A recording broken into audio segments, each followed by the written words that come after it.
The Gadget Show Live ran from the 10th to the 15th of April, and AVForums had their own stand and demo to show off the best in home cinema. We'll come back to AVForums, but first let's have a look around the rest of the show.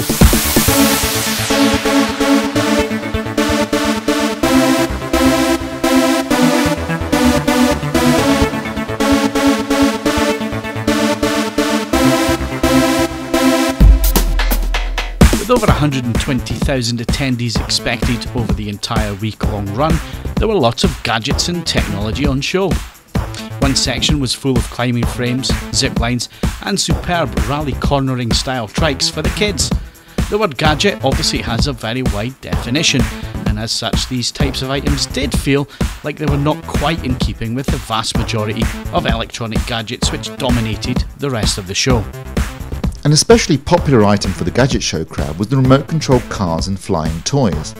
One that grabbed our interest was the Parrot AR drone flying robots. These were small built-in cameras that sync with your iPhone, which acts as the controller.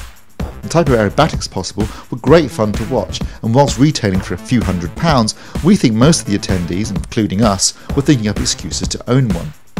If remote-control cars were more your thing, there was no end to the amount of demonstrations, ranging from the simple entry-level models right up to the stunt variety. If that wasn't enough, there were also helicopters thrown in for good measure. So what about the AV products on show? The main thrust of the audio side were of course headphones. We lost count of the number of manufacturers and models that were being shown at Gadget Show Live. But as you can guess, all the usual and popular brands had their latest models on show, from Sony, B&W to Skullcandy and Soul, who had a rather attractive DJ spinning the demo tunes. Smaller hi-fi is also making a comeback, with a variety of docking station designs, as well as compact AVR receivers from Denon and Marantz. As well as home cinema amps, there are also soundbars to go under the TV in your living room.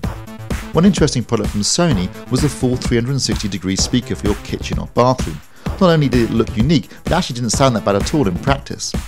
Apart from AVForums showing 3D, LG were also out in force with their Cinema 3D LED LCD TV range, and they must be congratulated for managing to get blokes to wear pink 3D specs. Also on the LG stand was a genuine F1 car that had been turned into a race simulator with LG screen, and the queues to have a go in this were massive. Other simulators were also present in the gaming area of the show floor. Whilst tablets seem to be taking over the world at the moment, it didn't stop manufacturers from showing a whole range of laptop PCs, even though the iPad and iPhone were to be found in one way or another controlling gadgets of all varieties. Most of the gadgets on the show floor were relying heavily on the Apple iPhone and iPad for integration, but that didn't stop Samsung's Galaxy range of smartphones and tablets proving quite popular. That smart TV was a hot topic for both Samsung and LG, with plenty of questions being asked at the AVForums stand about this new interactive TV technology. High-end AV and hi-fi were, as you would imagine at a show like this, pretty rare to find. However, B&W had static displays of their 800 series speakers, which are used at Abbey Road Studios, and the designer Nautilus speakers, which were on display behind glass. The main attraction at the B&W stand was of course their Zeppelin docking station, which, even after 4 years, was still proving popular. So that brings us nicely to the AVForums stand and demonstration. This was the first time AVForums had exhibited at the Gadget Show, and we did so in style with a custom cinema room as part of our stand. £100,000 of home cinema 3D tech was being shown off in our demo room, with the expertise of Alan Rosa and the team from Anthem AV Solutions. It's a double skin booth. We have put a lot of three subwoofers in the demo, and there's a lot of power there because it's quite surprising on how quickly, with all the noise, you need a lot of power. So we've spent a lot of preparation on the acoustics of the room. It's, as I say, double skin, and make sure that the room is completely EQ'd. We're using Anthem processing and their room correction.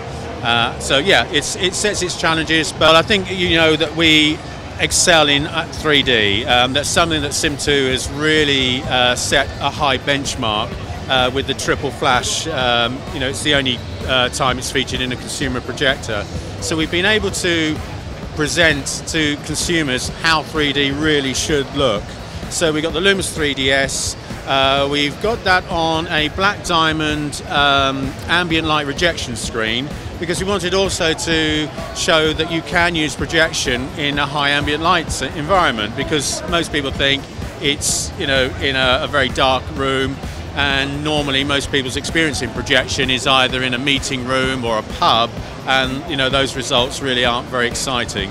So it's putting a smile on people's faces. I think that's what it's all about when you come to an event like that. You want to create an impact in a very short space of time.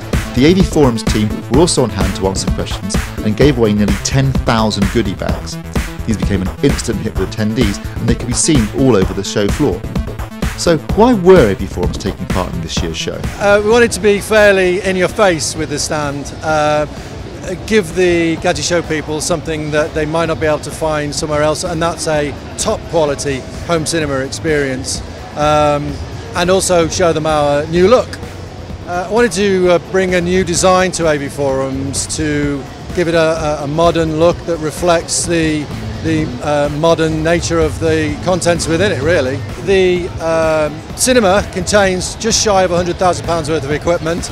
The bit that I like about it is the fact it has 3 subwoofers in there, each of them 4.5K kilowatts. I mean, that's just amazing, and it looks and sounds brilliant. It's fantastic, and I think it's probably the best 3D demo at the show, and the response we've had from people exiting has been universally praising. People really like it. So that wraps up our Gadget Show live report. Stay tuned for more videos from AVForums TV soon, and thanks for watching.